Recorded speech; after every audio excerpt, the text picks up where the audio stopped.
Welcome to the July version of my Becoming a Millionaire with my 9-to-5 income series, where I am currently 24% to my goal, which is a growth of 3% from last month. Last month it was 21%.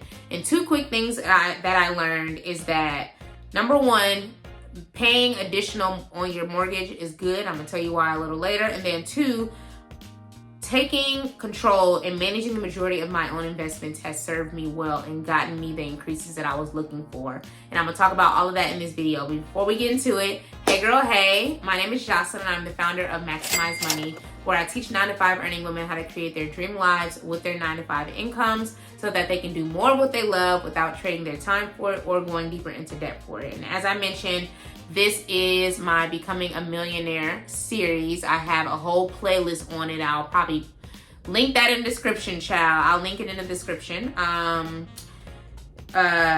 yeah, let's get into it. So the first thing that I learned is when you finally collide with the will of God, everything will start to make sense as to why the things that you wanted so bad in the past did not come to fruition, okay? I heard this on during a sermon that I was listening to a couple of months ago by Jerry Flowers. He's my local pastor here. And the way that just hit me like a ton of bricks, just, oh my God, because I feel like I used to be so upset over things just not working out the way that I envisioned. You know, you apply for this job, you get to the final level, you don't get it. You pay off your debt, you try to get this dream home, they get it to somebody else. You know, you work all these time, you do all this stuff thinking you about to get married to this man, you find out he was cheating on you. Like, these are all examples, to be clear.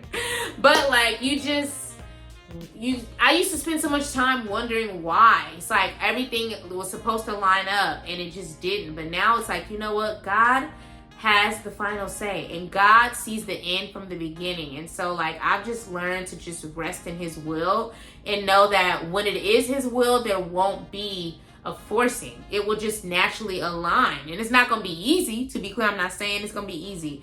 But like, it'll make sense as to why the things that you wanted in the past didn't work out. Because if you would have said yes to that, you would have never gotten to this thing that just happened to unfold authentically. So that was a big lesson that's just been ringing true in my life as of lately. The second lesson I've learned is to start with what I have right now.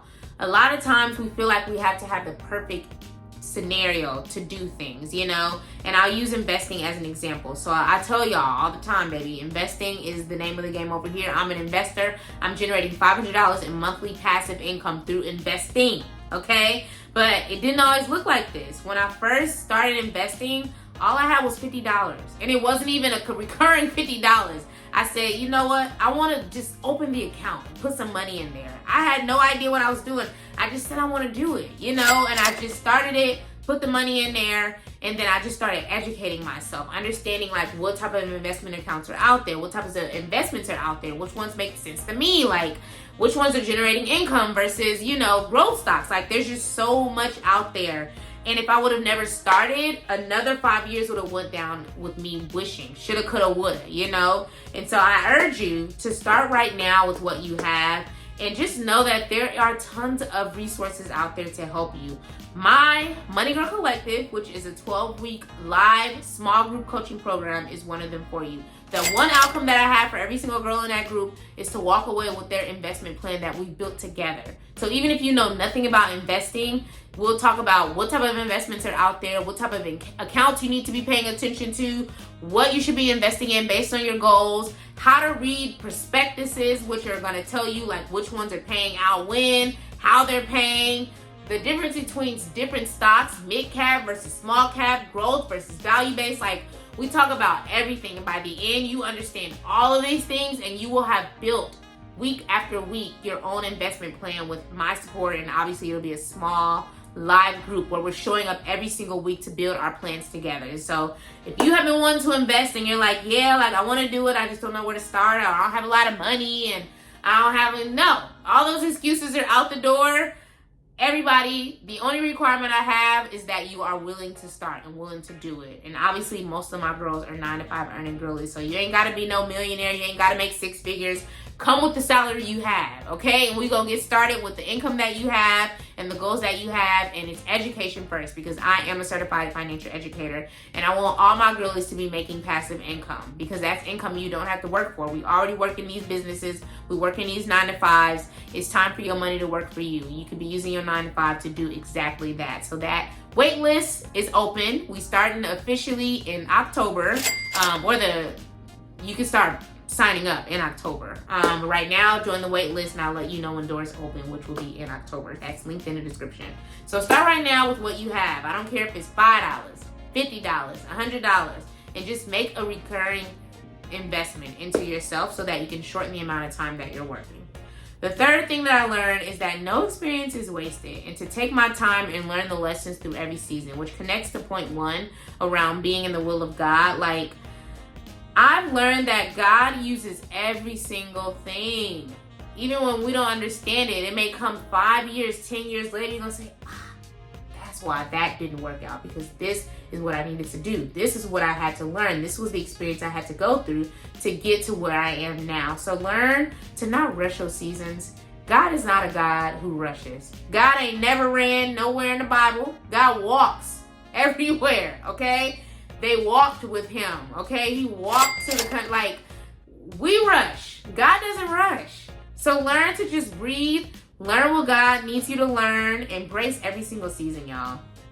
The fourth thing I learned is that buying my home is a big chunk of my net worth, and it was worth it, okay? Now, I know everybody don't want to be a homeowner. Everybody don't need to be a homeowner. I believe everybody should own some form of land. It doesn't have to be your home that you live in, but that's neither here nor there. That's just a personal belief, because I'm Black and I feel like it's just been hard for us to own our land. But anyway, separate video. It was worth it to me because my home has over $100,000 in equity, which means that I could take that money out and I don't want to say do whatever, but if I wanted to buy another home, I could use that money as a down payment. If I wanted to pay for my godson's college, I could use it for that. If I wanted to do renovations on my home, I could use it for that. Like, that money is mine. It's growth, and I didn't have to do anything for it but buy this home, okay? The home value is increasing, which means that as the home value increases, my equity is going to increase. That's good news for me. That means that when I sell this home, I'm selling it at a higher price, which means more money is getting put in my pocket than what I spent for it. So if you want to buy a home, maybe buy a home. I don't want you to wait till you get married. If you want to buy a home, buy a home. Check out my playlist. I have a playlist on my channel of all the lessons that I learned from buying my first home. If you buy right, your home is an asset, including your first home, the home that you live in. My home is now making me income. I rent out my home to nurses. Make it happen, baby. Make it happen. The fifth tip is to track your progress and don't rely on anybody else to do it. So this is a tough lesson that I learned. When I first started investing, outside of that little $50 that I started with Child, I still do. I have an investment advisor, and he still manages some of my investments. But I have minimized the amount of investments that he manages because there's a fee associated with using him, which I knew. This ain't nothing brand new. I'm not saying he's scamming and scheming me. He's a man of integrity, okay? I have no complaints about him as a person. I would still recommend him. But the more money that I have in him investing, the more fees that I have to pay versus me managing my own don't come with any fees outside of the actual accounts that I'm using for my Roth. Every investment account has fees, you know. That's just their management fees. But I was paying the fees for the platform plus his management fees because this is his job and he got to get paid. But I started realizing that like those investments, as they increased, he was getting more of the money because if he's a fee-based investor, which he is, he gets a portion of my growth. So I'm like, okay, well, shoot. All of my money ain't no longer going to be my money. So I just decreased the amount that I have him overseeing and investing for me. He does all the Bitcoin crypto stuff because that's still an area I don't do, okay? And that is also fluctuating. So it's not even all just his fees. But like for my investments, I manage 95% of my portfolio. I'll say 90. I manage 90%. He manages my custodial brokerage account for my godson. And then he manages my general taxable brokerage account.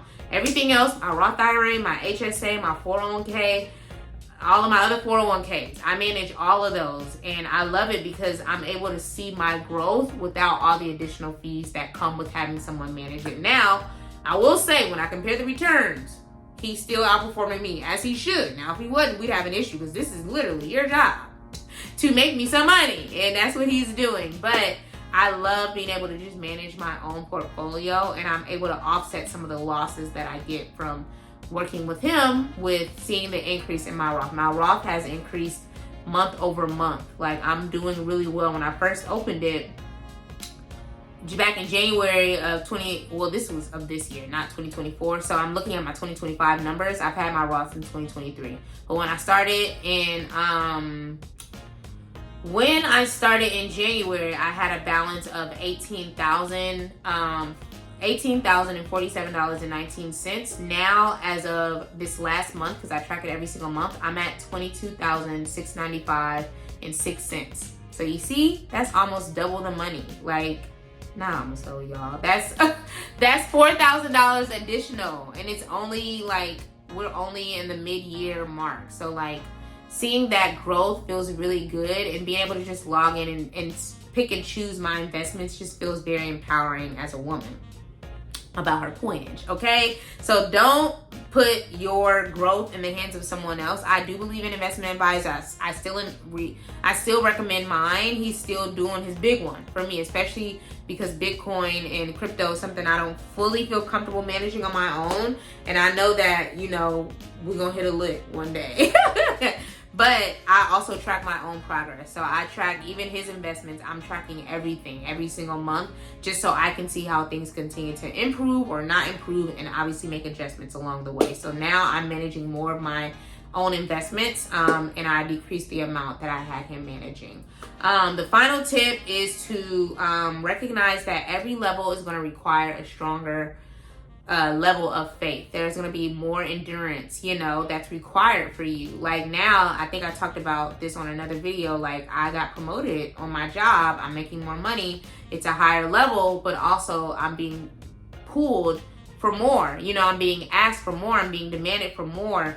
And I feel like a lot of times we be begging God for A, B, C, D, E, F, G, and it's like, are you even ready for what that comes with?